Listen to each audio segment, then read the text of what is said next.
Olá pessoal, sejam muito bem-vindos a mais um vídeo aqui do canal 7 Marte. Nesse vídeo de hoje eu quero conversar um pouquinho com vocês sobre um filme que é bem assustador mesmo. Eu tô falando do found footage coreano Gonjiam, Haunted Asylum, de 2018.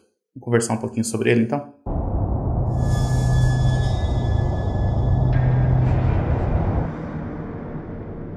Gonjiam é um filme dirigido por Byung-sik Jeong. Eu acho que eu falei certo o nome, mas vai saber, né? E acompanha um grupo de youtubers, ou influencers, ou seja lá o que você quer chamar, que vai até um asilo abandonado e supostamente sobrenatural. Esses youtubers eles são especializados em investigar supostos casos sobrenaturais e divulgar depois no seu canal, né? E aí o líder desse grupo, o dono do canal, ele assistiu a um vídeo viral no qual 2 estudantes tentaram invadir o tal do asilo abandonado. E supostamente esses estudantes desapareceram depois disso. Mas não só isso. Aparentemente eles conseguiram captar a imagem de um fantasma no vídeo deles, na live que eles estavam fazendo. Isso acabou gerando muitas teorias a respeito desse lugar, e aí esse cara, então, esse protagonista, resolve ir lá investigar. Até porque esse local ele é repleto de lendas.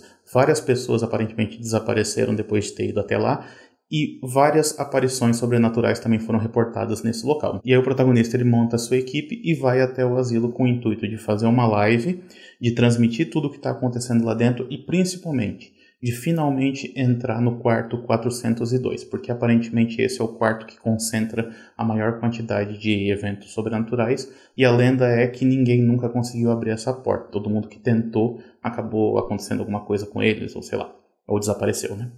Então eles querem entrar nesse quarto, eles vão fazer de tudo para arrombar aquela porta, e eles vão transmitir tudo ao vivo pela internet. E aí é claro que não dá muito certo, né? Eu falei no início desse vídeo que esse aqui é um filme de found footage, apesar de que a gente não pode se prender muito nessa terminologia, porque teoricamente essa filmagem aqui ela não foi encontrada por ninguém. Em muitos aspectos a gente está assistindo algo que está acontecendo ao vivo, seja aquilo que está sendo transmitido ou aquilo que está sendo gravado como bastidores daquela expedição. Ainda assim, esse filme aqui ele segue muitas das regras do found footage quase que à risca, ao ponto de soar um pouquinho datado até. Por exemplo, o filme ele gasta muito tempo para ficar detalhando o funcionamento das câmeras, o funcionamento do equipamento todo que vai ser utilizado durante aquela live. Então ele mostra, por exemplo, como que vai ter uma câmera que vai ficar filmando o rosto das pessoas, enquanto a outra câmera vai estar filmando aquilo que elas veem, para a gente ter essas duas visões ao mesmo tempo.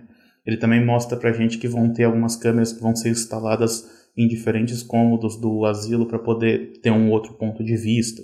Eles têm até um drone, que eles usam bem pouco, mas tá lá também para eles usarem. E esse tipo de detalhamento a respeito do equipamento, né, do equipamento que está sendo usado para rodar o filme, ele não é algo que é tão comum no found footage contemporâneo. Esse tipo de estratégia era muito mais comum no início do found footage, ou pelo menos quando o found footage ganhou essa nova vida a partir dos anos 2000, porque o público ele não tinha tanta familiaridade com os equipamentos, então precisava que o filme explicasse pra gente como que aquilo funciona.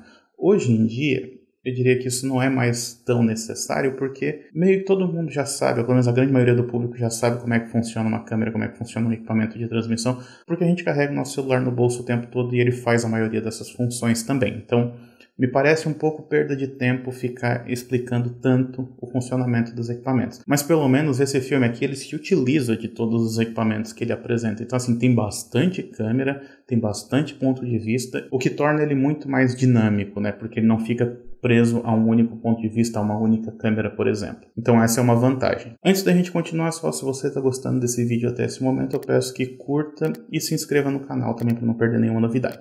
Continuando então. Como eu mencionei, essa questão assim da explicação do funcionamento do equipamento foi algo que me incomodou um pouco, mas não tanto. Agora, tem outros pontos desse filme que me incomodam muito mais. Tem um momento, por exemplo, em que o teto do andar onde eles estavam lá no asilo, ele se quebra e revela o que parece ser cabelo humano. Só que aí é falado para eles ignorarem aquilo e seguir em frente, e eles simplesmente ignoram, o que me parece um pouco contraditório, porque se eles estão lá para investigar eventos sobrenaturais, eles deveriam investigar os eventos sobrenaturais que estão acontecendo.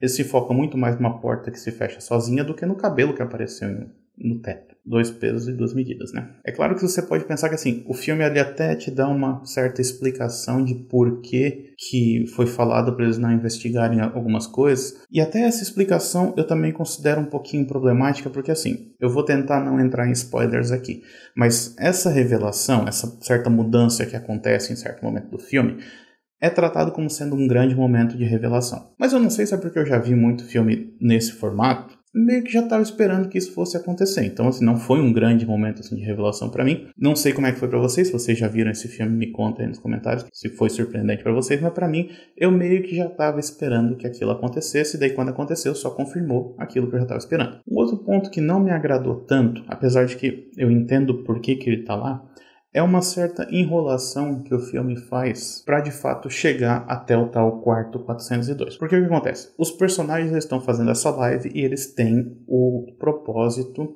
de chegar a 1 milhão de visualizações. Esse é o número que eles estão chegando, eles querem chegar lá porque assim eles vão ganhar bastante dinheiro com isso e tudo mais. E aí para isso o que eles fazem? Eles enrolam. Eles ficam se enrolando para chegar no tal quarto, que é o quarto, que é o grande ponto final, assim, aonde que eles têm que chegar. Eles se enrolam para chegar lá. Mas não só isso, não é algo que é gradativo. Eles ficam subindo os andares. Então vai para o segundo andar, depois volta para o primeiro, depois vai para o terceiro, depois volta para o primeiro de novo. E fica fazendo essa dança assim, tipo de indo num certo cômodo, depois voltando para esse mesmo cômodo, sabe-se lá por quê. E toda essa enrolação, eu confesso que chegou a um certo ponto em que eu estava um pouco perdido em relação a quem é que estava em que lugar daquele asilo. Porque é tanta movimentação, é tanta mudança que você fica um pouco perdido mesmo. E em muitos casos essa movimentação não é mostrada. Então a gente não vê eles, por exemplo, subindo e descendo escada. Só fala, eles estão no andar tal, depois fala, tá no andar tal.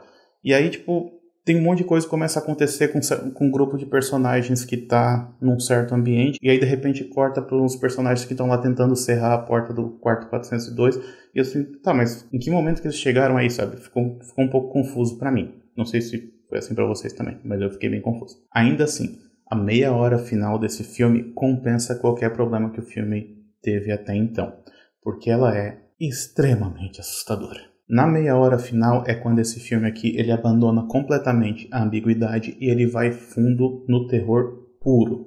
Inclusive, em certos momentos, ele me lembrou o Bruxa de Blair mais recente, quando ele começou a mostrar certas mudanças na temporalidade, como que esses personagens pareciam estar presos naquele ambiente, como que aquele ambiente ele não pertencesse a esse mundo, sabe? Então eu gostei bastante desse elemento temporal além do sobrenatural, né? E aí, além disso, nessa meia hora final, eles finalmente começam a ver aquilo que antes era apenas sugerido. Tem uma cena, por exemplo, que tem uma personagem que fica preso num quarto e tem um cara meio pelado lá dentro. Meu Deus, aquilo é muito tenso, mas muito tenso mesmo. E, de novo, né, seguindo essa cartilha do Found Footage, tem certas ameaças que parece que só são reveladas através da câmera, o que, de certa maneira, torna elas ainda mais assustadoras, porque é como se elas estivessem ali e não estivessem ao mesmo tempo, sabe? Porque eles olham pra frente, não vê nada, eles botam a câmera na frente deles, daí do nada aparece uma... E aí, como um bônus, ainda ali pelo final do filme, ele ainda faz um certo comentário tímido, é verdade, sobre a falsa realidade da internet que a gente vive hoje em dia. Ou seja, é essa dicotomia entre aquilo que é falso, mas é vendido como real, e aquilo que é real, mas todo mundo pensa que é falso.